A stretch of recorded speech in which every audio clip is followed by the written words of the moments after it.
Hey everybody, welcome back to the Jedi Archives. We're joined today by the one and only Starbirdfiles.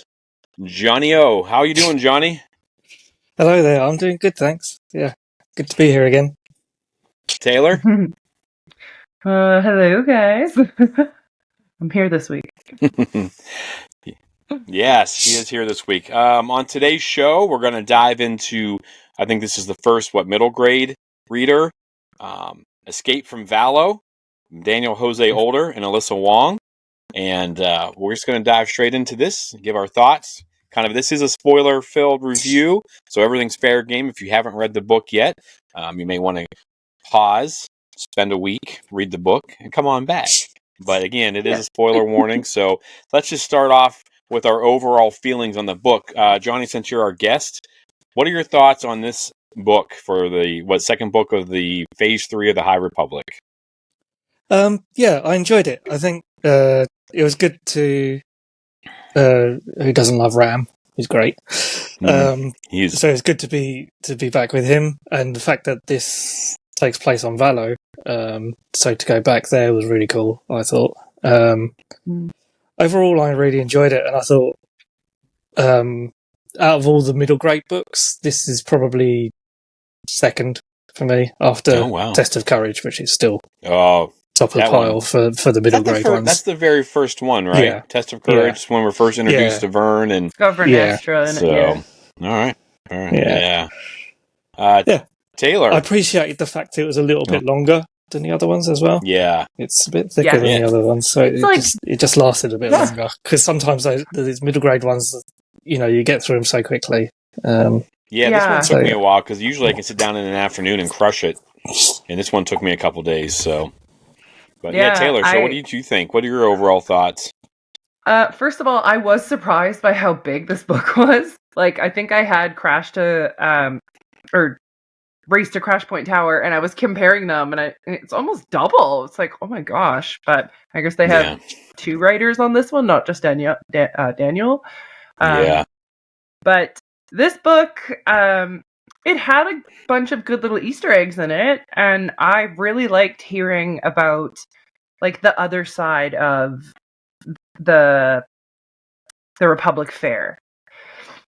Mm-hmm. So, I mean, we hear three different sides of the Republic Fair, but from the other books. But this one, it was the side from the Jedi not expecting anything, the ones that weren't even at the fair. All of a sudden the ships just start popping out of space all of a sudden, impossibly close to the planet. Yeah. And the Jedi are trying to save the whole temple because there is a temple on Valo. But this is very this book is very localized to Valo. You do not leave Valo in this book. Whereas the other whereas the other High Republic books, you're kind of jumping all over the place and you're finding out what's going on over here. And I was obviously missing a little bit of Marchion Ro because we don't hear what's going on with him, right? But we hear Niv Drendow, is that how you say his last name or his middle name? Two first names? I think so. His weird experiments and stuff were very cool, but the part that I liked a lot for me was the fact that these kids are living and hiding out in a zoo. I wonder if that was going to resonate with you. I work and live I'm at the zoo every single day dealing with stuff all the time and different animals and I did totally enjoy it because as they're walking to where they're hiding and such, I'm picturing the zoo, you know what I mean? So it was cool. And some of the animals the beasts that they mention are beasts that we see in the Attack of the Clones and stuff, which is cool. So good references on those beasts. So yeah, for sure. Yeah, kind of in between. Yeah, I was surprised by the length of it. I guess you're right though. 2 books. If anyone doesn't know, Daniel Jose Older, he's written a couple other ones, and one of his characters, I'm not sure which one, Johnny, you might know, who is based off Alyssa. He created a character in the High Republic. Crash. Okay. Yeah. Okay. Really? So. Yeah. Uh-huh. Yeah, so it's pretty cool, master and apprentice, it seems like, and now they're both, Jedi Knights now after she's, helping with that. But I thought this was a good recap book for people. If you like for us, I mean, I know the three of us and Jack, to some part, have been keeping up with it, as the books come out. But it's been a while since we've been with the Phase 1 characters, right? So this was kind of a good reminder. I had to go back and look a few things up that they mentioned, but I don't know. I'm be curious. I don't want to make I know we're here to kind of judge the book or talk about it, really, but I feel like it'll make more sense later on, like why this book. Because right now, I don't know if this book had like really served like a super purpose in driving the story forward, or if it was just kind of like a side story. But yeah, people who don't know about the High Republic, these things are super interconnected, and little things keep showing up and can drive things forward. Who knows? Maybe they're going to, use those worms to devour the Nameless later on. I mean, I don't know. So, but for me right now, I will say that I enjoyed the story. And Johnny said it's good to always be around Ram, and he has grown on me. I wasn't a huge fan of his at first, but as he's kind of struggling through things and you're kind of growing up, watching him grow up, it's kind of like you're coaching or teaching a kid and you're kind of seeing things for him. And that's kind of a fun transition as a teacher to watch that on these characters. But yeah, I think that for me, a good recap. I'm not really sure yet, but I'm not going to sit there and be like, well, it was a bad book because it didn't go anywhere. I enjoyed the story. There's a good Jedi versus Nihil versus, everything else in it. So, but yeah, let's talk about the story a little bit, I guess. So, Taylor, you gave us a kind of a rundown of how things are, but we're going back to Valo. This is was it the Rising Storm book? Yes. Yeah. And so Rising Storm happens. That's the second adult book in Phase 1, I believe. And it has like 100 and some page scene of battle. One of the most intense 100 pages I've ever read in my entire life of this attack on Valo. Right. And then, of course, we don't really hear about it anymore. And we kind of jump into Phase 3 or Phase 2. Now we're back. And like Taylor said, we're seeing things from a different point of view. We're seeing things from the Nihil, from the people on Valo, from young Jedi and Padawans, and of course Ram is back. What did you guys think of that? Like the story? I mean, Johnny, what did you think? How did you feel about the story? I guess. I thought it was a good setup because obviously, we know Valo, so it was cool to go back there and see what had happened to it afterwards. And you kind of learn through this book that initially, for a while, it was just people were trying to put the city or the planet back together again after the Nihil attack.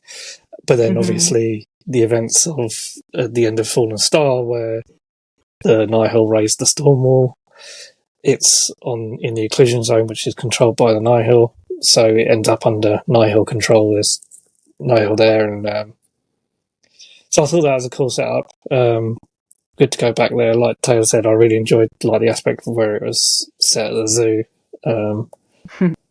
That was pretty cool, I thought. And and like you said about Ram growing up, and I thought that really came across because of the three kids that he kind of finds and kind of has to start taking care of. They all kind of like idolize him because of the things he's done and what he's been through, which you kind of not forget about, but like you realize just how much it's been for somebody who's he's still only 16 now, I think.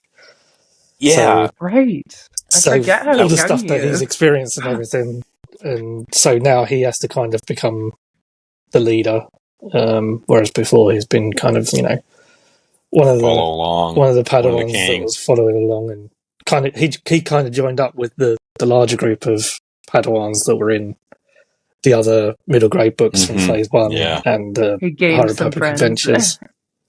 Yeah. So this that kind of brings up a good question. For me personally, we read these books and we think of these things. We saw an animation. We see like these young Jedi fighting in the Clone Wars.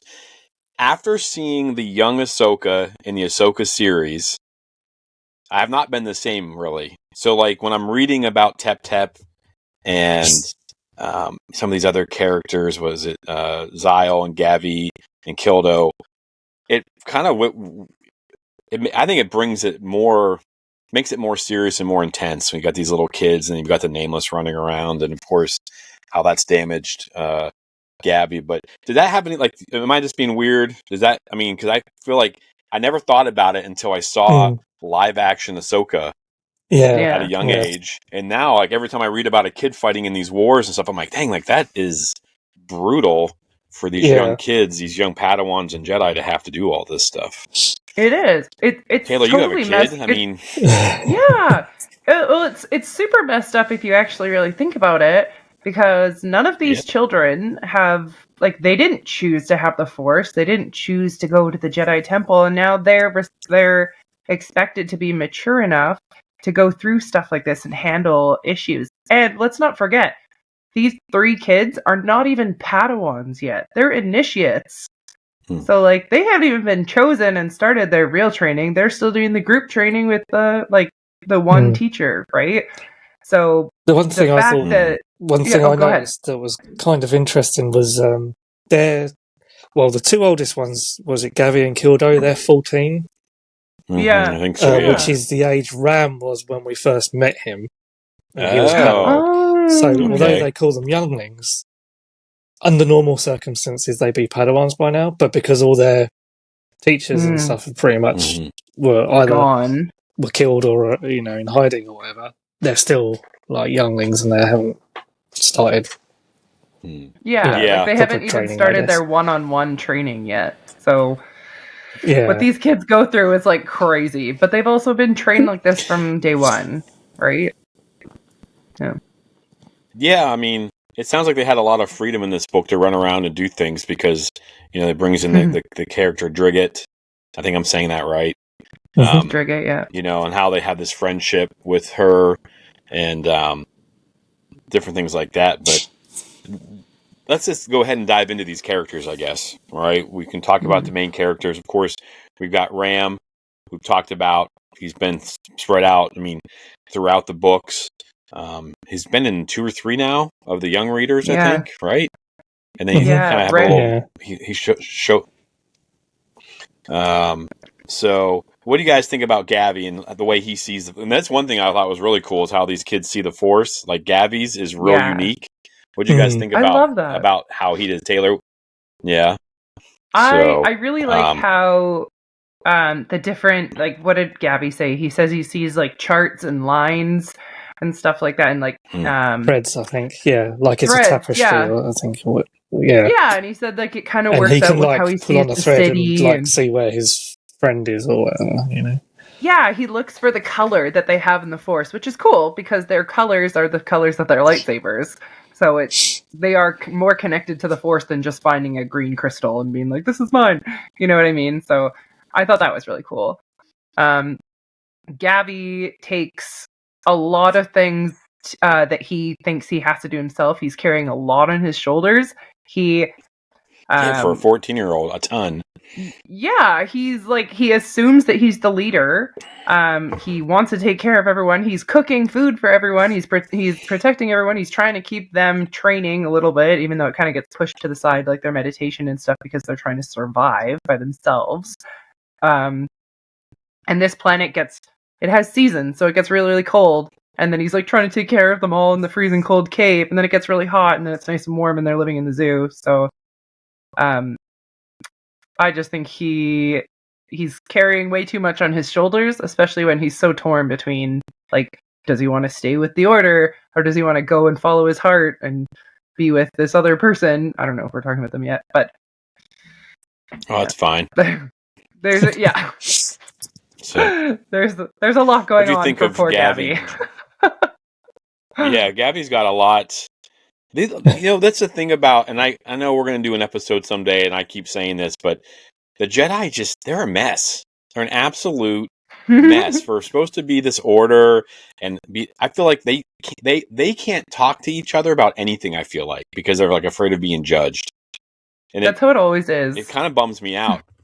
It kind of bums me out, though, because the more we've read the High Republic now, this is the most we've ever been around Jedi, a massive amount of Jedi, where they have each other to talk to. We're always around Luke and Rey, who is always searching for somebody.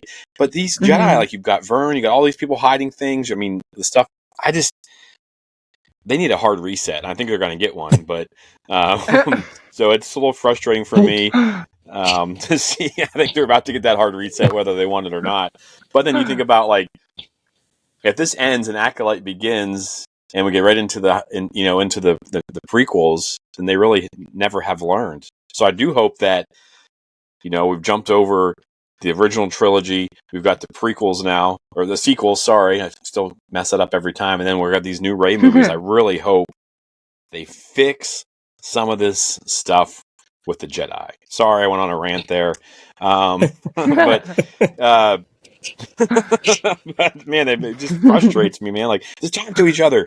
Mental health, let's go. Come on. Like, you need to get this stuff out. You're supposed to be there for each other. So, we have a couple other Jedi. Johnny, talk to us about Kildo and Tep Tep. What do you think about those two characters? Yeah, they're both... Kildo I found interesting. Tep Tep was fine. Like, sometimes, with younger kids in these books and things, kids can be a little bit annoying. But I don't think I found any of these three annoying, just because...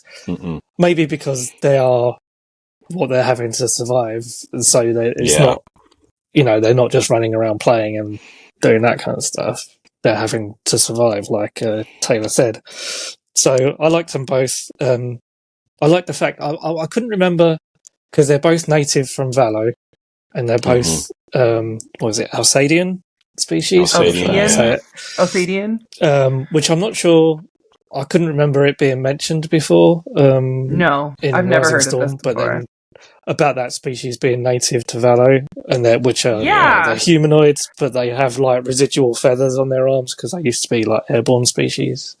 Yeah, kind of they lost their ability to fly. I couldn't remember if that had been mentioned in Rising Storm, but so much happened in that book. That's bell, not what you're going to remember it for, So, but I thought the pictures of them and stuff of how they look with the feathers and stuff, I thought was really cool.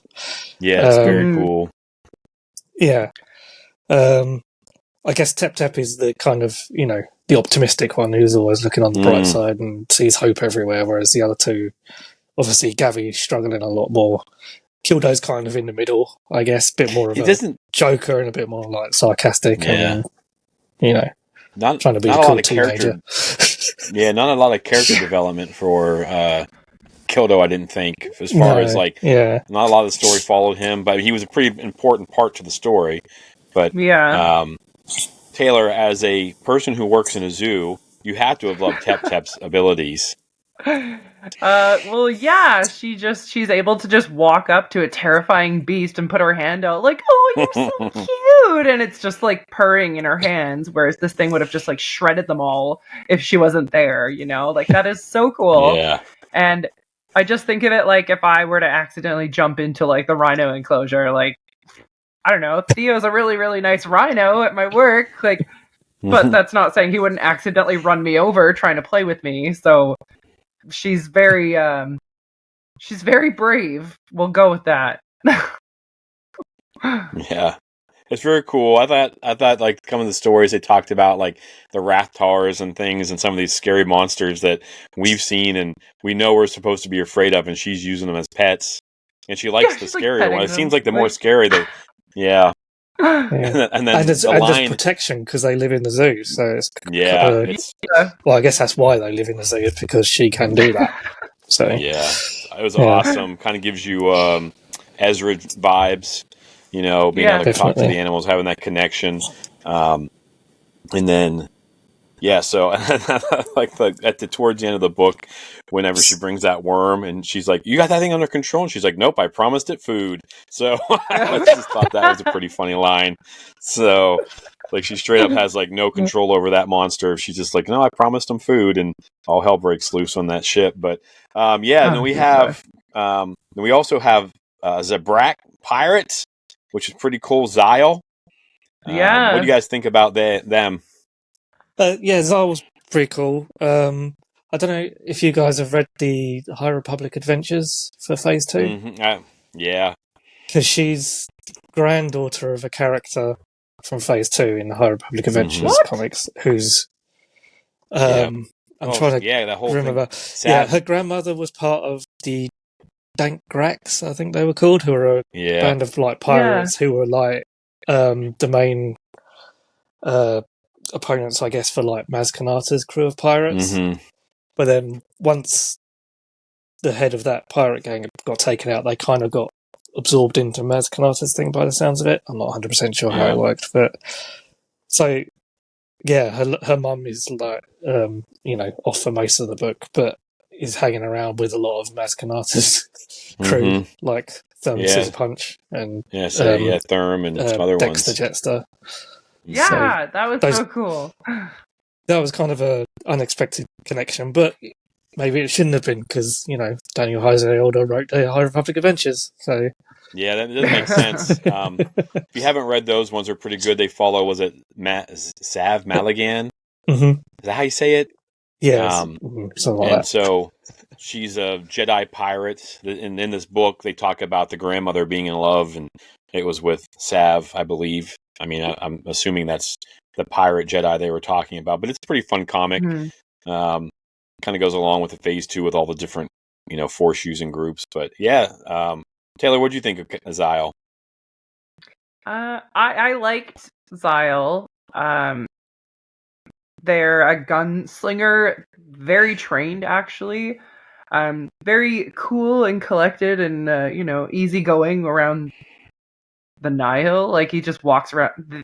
They just walk around the ship like just listening in the doorways and stuff. And they seem to just kind of fit in with the other kids, and they all seem to just accept them super quickly. But apparently they are a really good shot, and I like the humor. Yeah, it sounds like it. And I get this like very perceptive too, like knows what's going on, like observant. Yeah, very too, perceptive. So. Yeah, for sure. For sure, very perceptive. Calls some people out on some stuff.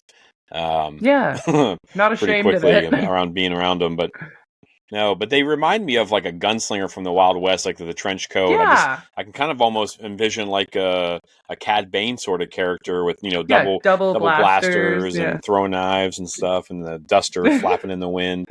Kind of sounds pretty cool.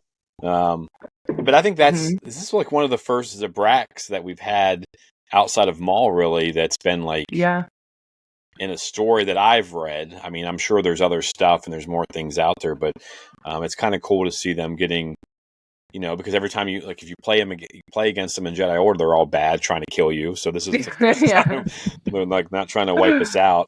But and then of course we have Ram, which we talked about, and then there's the one last. I don't know if good guy, bad guy, stuck in the middle somewhere. Maybe something's happening, but with Drigget.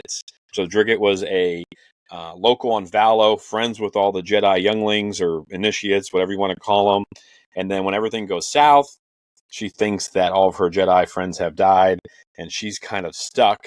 What did you think about, I just kept waiting for her to come back to them, and it just seemed like she just went further and further away. And then with the way the book ends, I'm like, what is she going to do?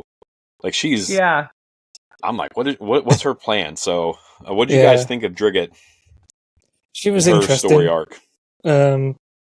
There's a brief bit where she helps the kids out, but for the most part, she joined the Nihil to kind of try and make things a bit easier for her family and also for the people she knew in the city, and figured to try and work against them from within, kind of thing. I'm not sure how well that's going.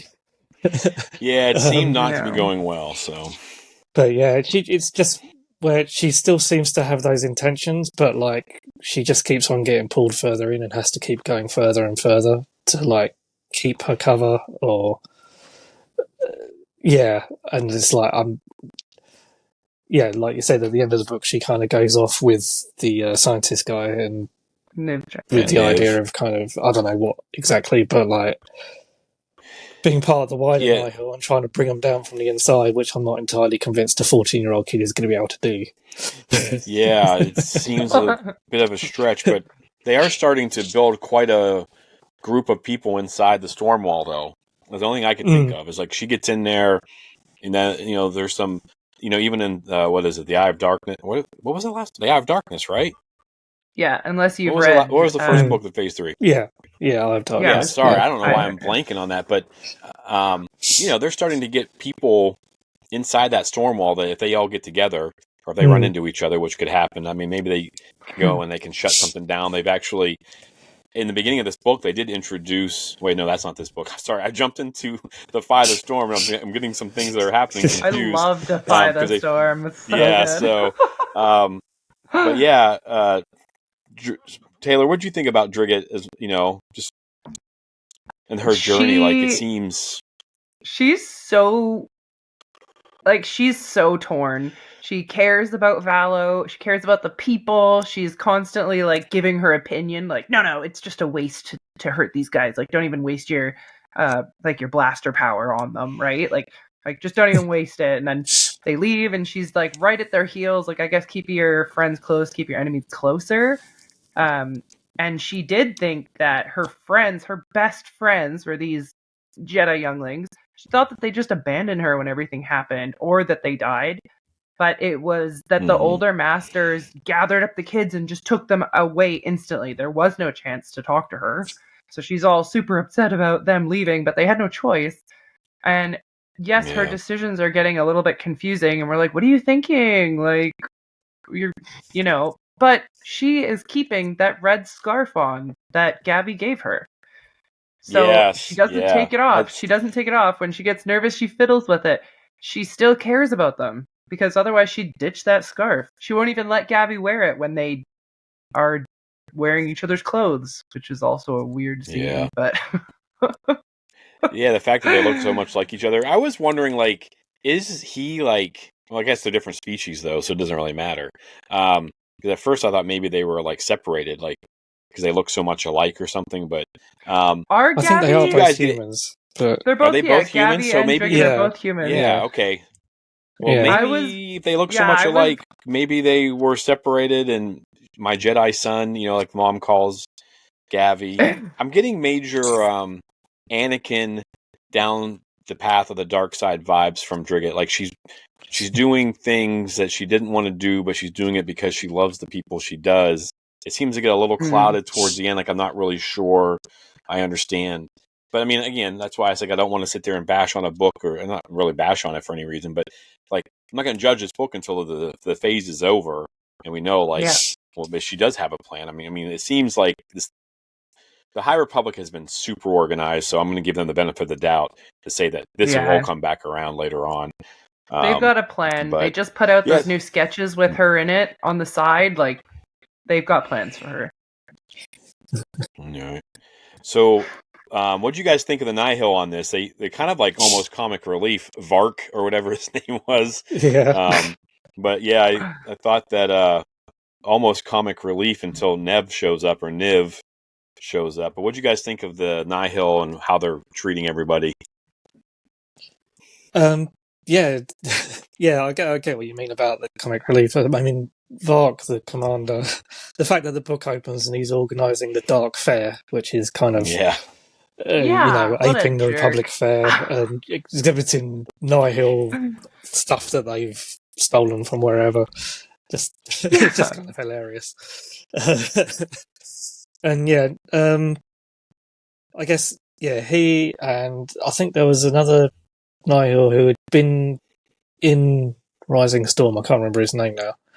He was like the head of security, and he's kind of sick, and he ends up coming behind one of the Nihil. And then you've got, like you said, Niv Trendau, who's like a scientist, who's like an understudy to Baron Bulan, the Ithorian scientist guy. He was fine. He was a bit, he was just there. Yeah. But given the fact I've seen covers and he's going to be in, or he is in the High Republic Adventures comics for this, presumably he'll get developed a little bit more. It's interesting. There was one interesting thing. What was it? One of the he had found something that was like a chemical or that helped the development of the Nameless when they're not feeding or whatever, because he's got a little kind of small one. So maybe that'll come back in some way, Yeah, I've really kind of, that's, for me, that's the big thing. Like, I know it's all going to end, but, how they're going to deal with that problem is curious to me. I wondered if, that's a little Easter egg for people. Because, there's a lot of people who will just read the adult. Like, I've got friends who are just reading the adult books. I'm like, I get it, because it's a lot, but sometimes they slip things in there that they won't know. But Taylor, what did you think of, like, the bad guys, in this series? You have Niv, and you've got Vark and his gang of not very confident. I mean, they remind me of stormtroopers. They really don't get get anything done properly. I don't know. You're right. They just seem like not the smartest group, and they just seem to be like the main group of like leaders that are there. Like there's Vark, and then his like a few, I guess, I don't know, followers that are there, assassins, and like they don't even know that Kunpar is a Jedi. Like, I don't know. They walk into the Jedi temple and like Master Kunpar is there pretending to be like old dude or whatever. And like they're just like, oh yeah, blah, blah. I don't know. I just think that they're there on Valo, but they don't actually know what they're doing other than just destroying stuff and making it look disgusting. So I think they've just kind of been dumped there. Like, oh, these guys can be on this planet. This is like, it's Valo. It's not like, I don't know. I guess it's not a huge... I want to say it's not a planet that means a lot to them, but it kind of does because of the Republic Fair, right? So, I mean, really, this guy's biggest issue or his biggest project was getting a fair going and hoping that some Nile celebrities show up. Like, I don't know. It does kind of... It kind of speaks to like an Eye of Darkness where Marchion just doesn't care. Like he just wants to sow dissident and anarchy, and he's fine to let. I mean, he doesn't care. I mean, someone who's incompetent as Vark, and then letting Niv go around and do that kind of stuff. It makes sense to me that someone like that is running this planet because they don't have any resources. It says early in the book that they've basically taken everything of use off that planet, except for, of course, for the Innovator, which we'll get into here in a minute. But so yeah, I thought it was a good job of kind of like selling that story from the Eye of Darkness, where he's like, I don't care, like I don't want to be the Chancellor of the Occlusion Zone or whatever. He just wants to. Well, actually, I don't know if we know what he wants to do yet, or if he knows what he wants to do. But we'll dive into the kind of the MacGuffin of this story. All right, so we've got our Nihil, we've got our Jedis, we've got our civilians, we've got everything going on. We have some nameless, and so the big idea behind this story is that the Nihil are destroying everything in their wake. It seems like, right? And all these, and much just like Eye of Darkness, people are suffering, and other people want to help them. Now, Zyle's mom is making a profit off of it. It seems like, but also kind of a good pirate, but. So Zyle gets to the planet because they want to get this big score back from the Innovator, which was... Is it Innovator? Yeah, from... the Innovator.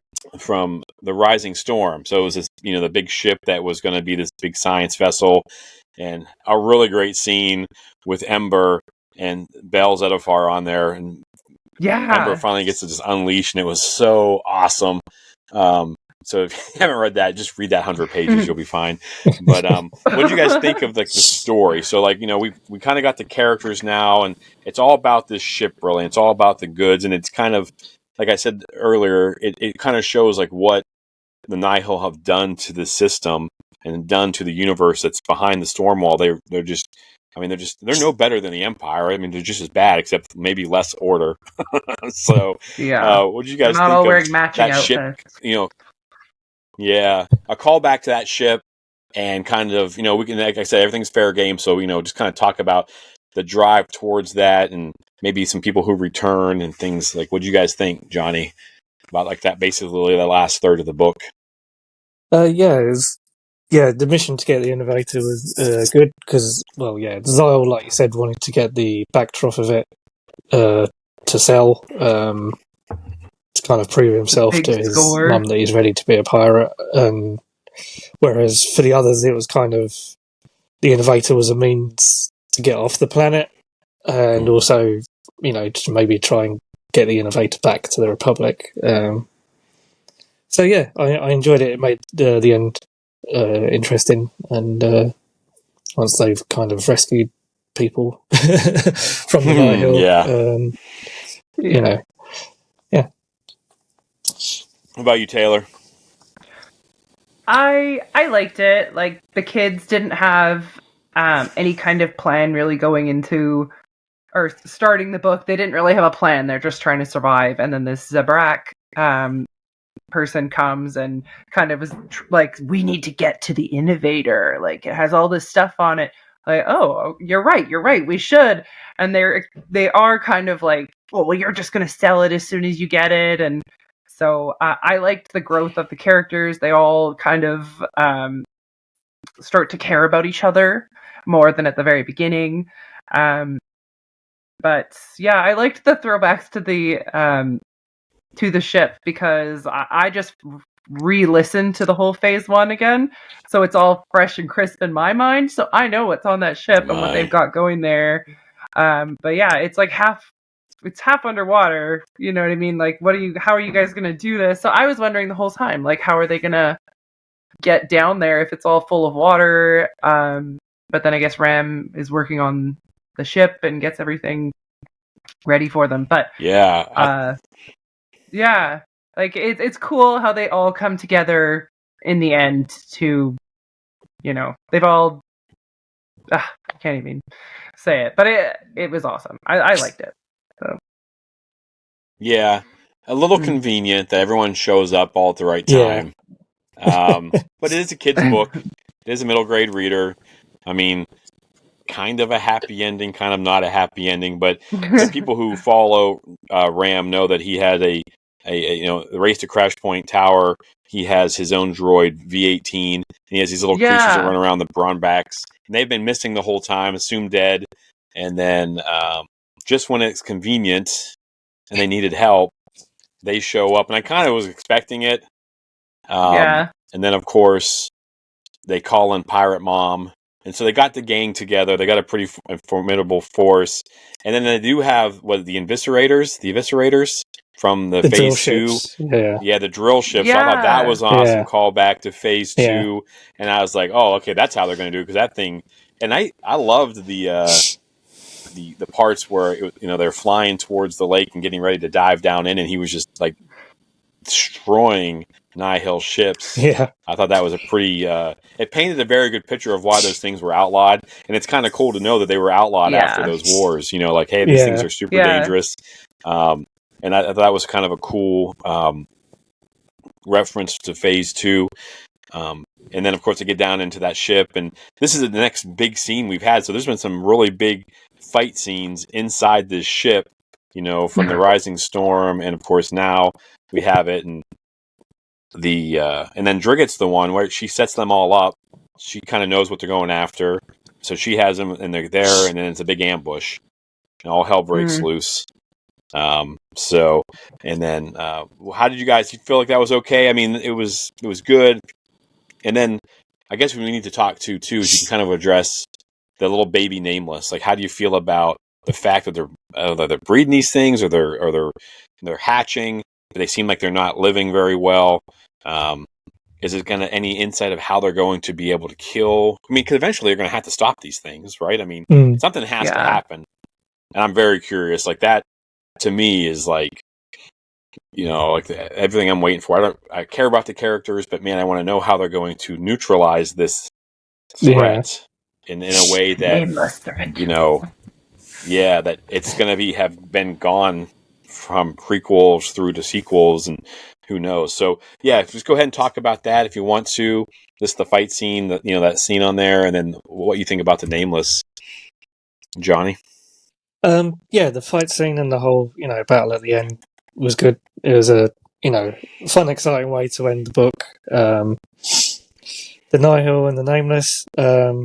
It's just really intriguing as you find out little bits more about the Nameless and stuff and how they work. And like you said, they're hatching them, but they don't seem to be surviving very well. But then this Niv Drendal's found this stuff that you think is going to help them. So yeah, it's interesting. I'm sure we'll see those things pop back up again, in future books and comics and things like that. Yeah. All right, Taylor. I kind of it was almost predictable that you knew that something was going to happen. Like, there's no way that they were going to get down there and get all the stuff and get out. Right? Obviously, something's going to happen.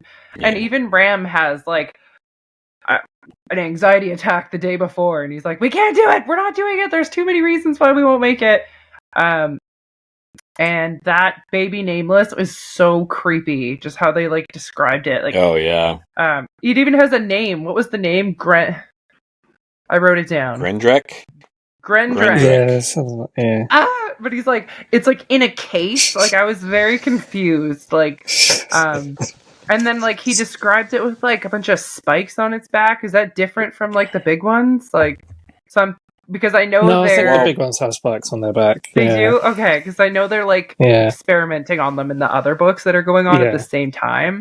So, yeah, and I guess it being a baby, somehow they all survive, like how Kildo survived. Yeah, it's not as powerful. No, and that's kind of how they were in Phase 2. When we meet them in Phase 2, they're all like a little bit weaker, and people are able to get away. Like Aslan is able to get away and for stuff. For a while.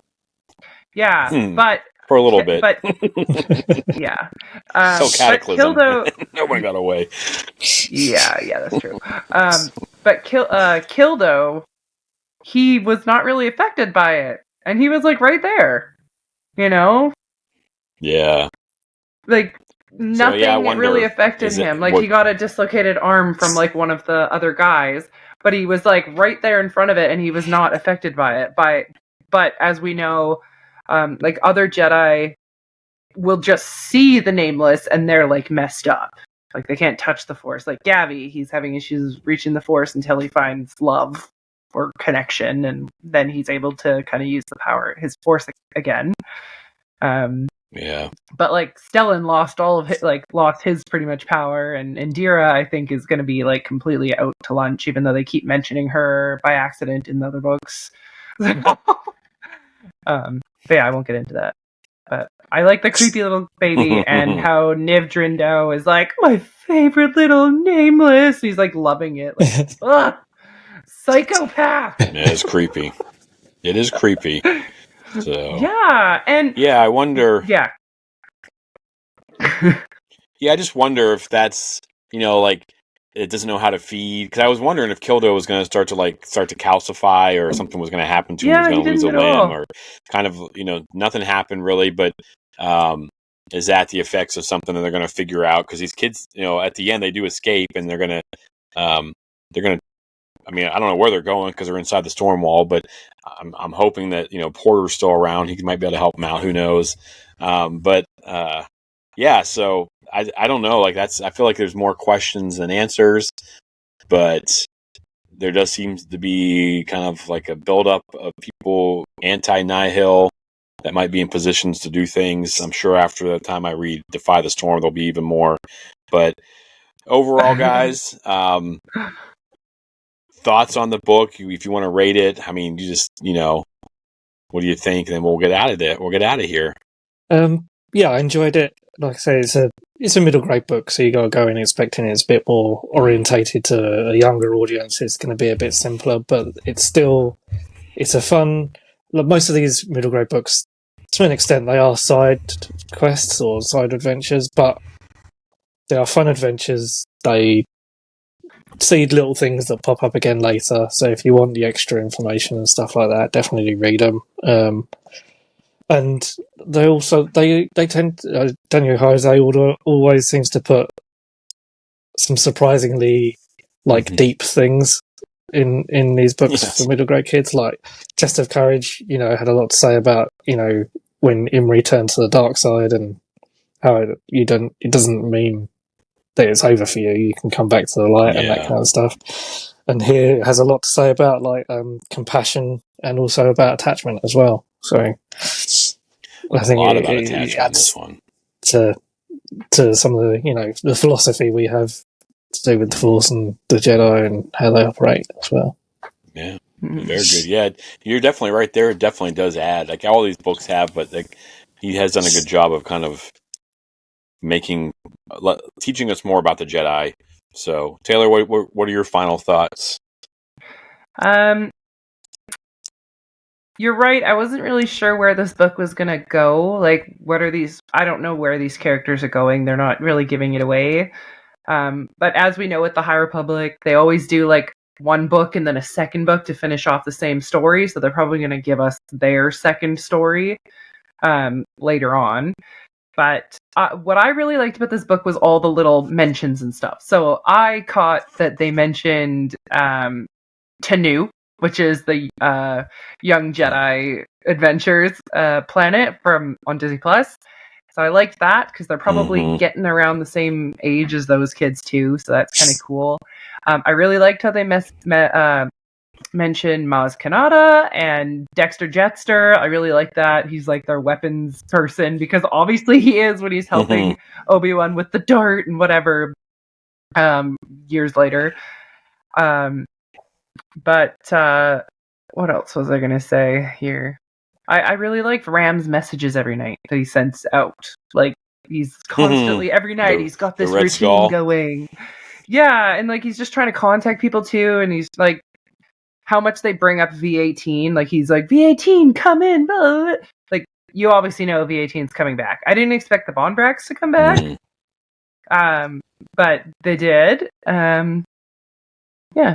I guess I liked all the little hinty things in there. Oh, actually, the thing that I liked the most was how they explained what happened at the Jedi Temple. So they brought a Nameless into the temple, and all of the Jedi that were in the vicinity are just like they can't do anything. Their vision's blurry. They're just covered. They're swallowed in absolute fear.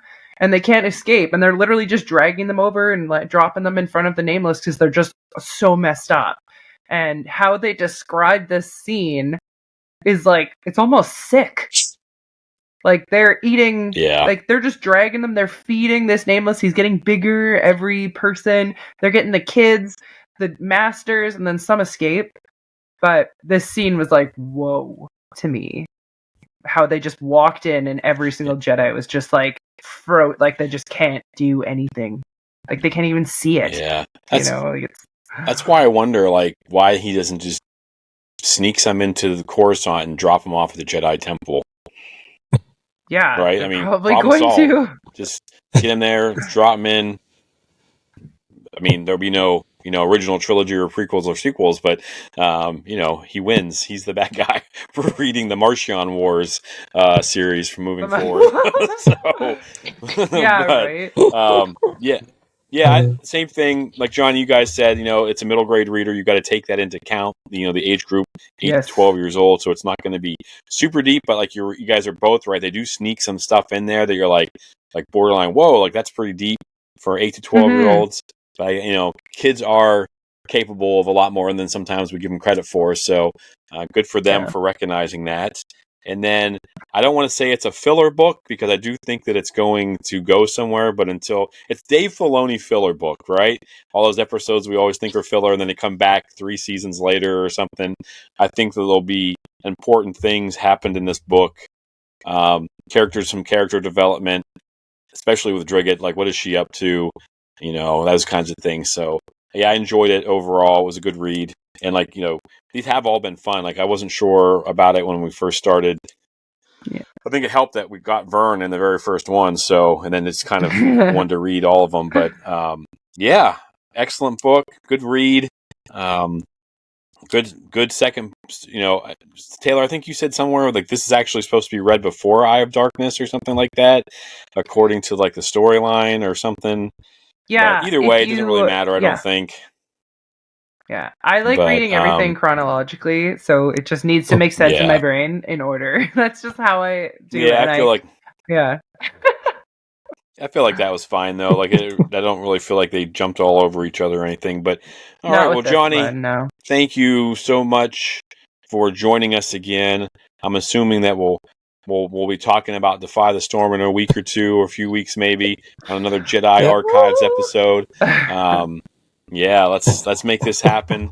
now that the books are coming out a little slower, we can jump on this one and have some breathing room for what's next. Because we got some other books that are not necessarily High Republic, but I'm pretty excited for. So Taylor, you want to take us out? Yeah, thanks for listening to us ramble on about this book, guys.